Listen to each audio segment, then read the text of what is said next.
بہت زیادہ لوگ شوگر کا شکار ہیں. اللہم اہدنا الصراط المستقیم صرف ایک تسبیح ہر نماز کے بعد ورنہ صبح شام. اس وقت ہم ضروریات میں بہت آگے ہیں، خواہشات میں غریب ہیں.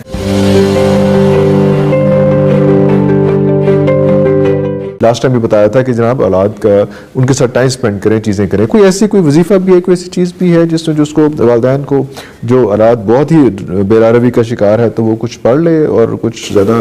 اللہم اہدنا الصراط المستقیم، اللہم اہدنا الصراط المستقیم. صرف ایک تسبیح ہر نماز کے بعد ورنہ صبح شام. ایک تسبیح ہر نماز کے بعد ورنہ صبح شام. اس کو بہت توجہ سے پڑھیں. دوسری چیز یہ ہے کہ اولاد کے جسم کے ان اعضاء کا صدقہ کریں جو اعضاء گناہوں میں مبتلا ہو سکتے ہیں یا ہو چکے ہیں.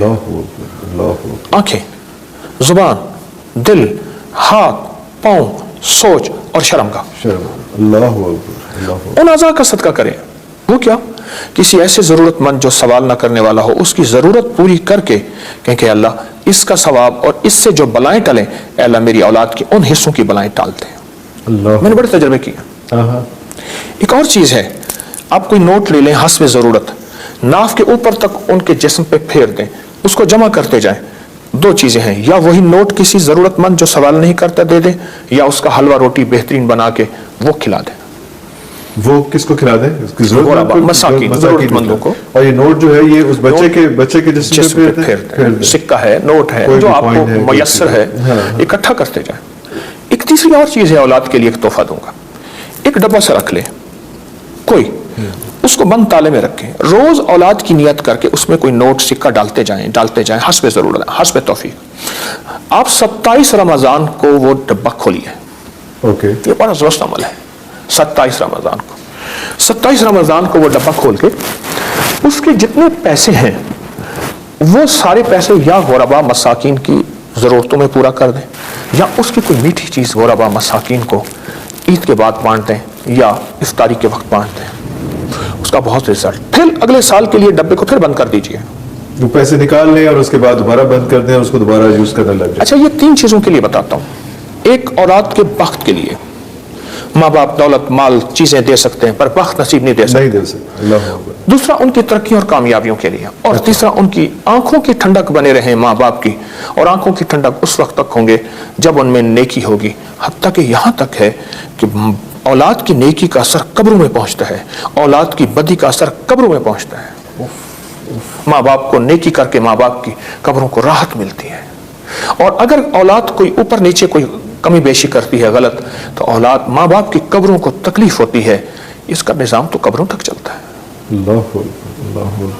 جو اینزائٹی ہے، اسٹریس ہے، اس کی وجہ سے بہت زیادہ لوگ شوگر کا شکار ہیں، ڈائبٹیز کا. اس کے بارے میں بھی کچھ بتائیے گا کہ کہاں کیسے اس کو. اینزائٹی تو چلے اس میں دونوں چیزیں ہوں گی، روحانی علاج بھی چاہیے اور حکمت کے حوالے سے علاج بھی چاہیے. اس سے تو زندگی میں 2 چیزیں ہیں، ایک اختیاری نظام ہے، ایک غیر اختیاری نظام ہے. اختیاری وہ ہمارے بس میں ہے. مثلا ایک بندہ پیدائشی لکنت ہے، لولا لنگڑا اپاہج ہے، اور اگر وہ اسی میں کھو جائے اور ساری عمر اسی کو لے کے بیٹھ جائے کہ میں ایسا کیوں ہوں، یہ غیر اختیاری چیز ہے. اسی اللہ کی طرف سے سمجھ کے اور اپنی زندگی میں محنت کرے. کتنے لوگ دنیا میں ایسے ہیں جو معذور تھے اور دنیا میں ٹاپ کر گئے. دوسری چیز یہ ہے کہ اپنے اوپر کوئی ایسی چیز مسلط کر لینا کہ میرے پاس یہ دولت، یہ گاڑی، یہ ماڈل، یہ برانڈ، یہ بھی ہونا چاہیے. جس کو میں اکثر کہا کرتا ہوں، اس وقت ہم ضروریات میں بہت آگے ہیں، کئی ملکوں سے مالدار ہیں، خواہشات میں غریب ہیں. بہت بڑا جملہ ہے. 5000 کے نوٹ سے میں نے چھوٹا سا بسکٹ لیا ہے شام میں. 5000 کے نوٹ میں اسی سال گیا ہوں. جی 5000 25,000 دینار کا نوٹ عراق میں، اس کی ایک چھوٹی سی چیز لی ہے. خواہشات کے اعتبار سے ہم بالکل غریب ہیں، اور ضروریات جو ہماری پوری ہو رہی ہیں، ہمارا معاشرہ نہایت امیر ہے. اتنے پیسے گورے کے پاس نہیں ہے اتنا پیسہ گورے کے پاس. میں ابھی اسوان میں گیا، دی سٹی آف گولڈ لکھا ہوا تھا وہاں. اس کا شہر ہے مصر کا. وہاں کسی دور میں سونا نکلتا ہوگا. آپ بھی دریائے نیل کے کنارے. میں جب بھی جہاں بھی گیا ہوں، میں نے پورے ملک کا بہت لمبا سفر کیا ہے، تو میں نے سستی سے سستی ہوٹل لی ہے، بالکل سستی.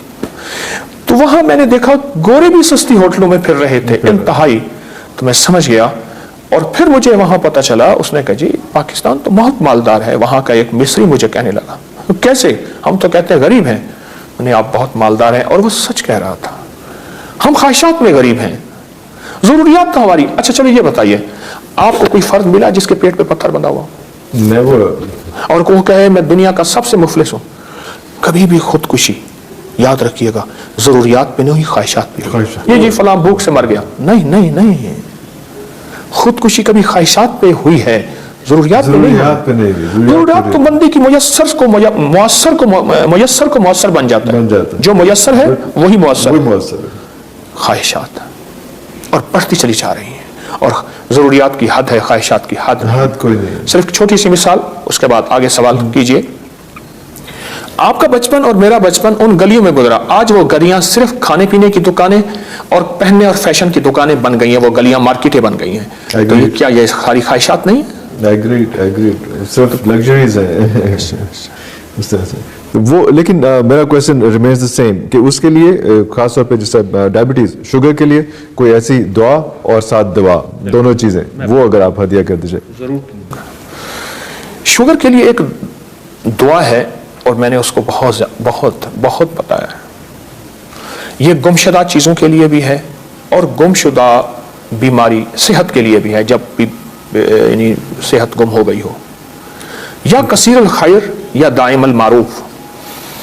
یہ اصل میں وظیفہ ہے یعقوب علیہ السلام کا, اللہ کی طرف سے انہیں ملا تھا, جس کی وجہ سے یوسف علیہ السلام گمشدہ ملے تھے 40 سال کے بعد. آج بھی گمشدہ فرد کوئی ہو اور وہ آپ کہتے ہیں ہمیں یہاں تک پتہ چل جائے اتنے سال ہو گئے, زندہ ہے یا مردہ ہے, تو اس کو کثرت سے پڑھا جائے, یا کثیر الخیر یا دائم المعروف.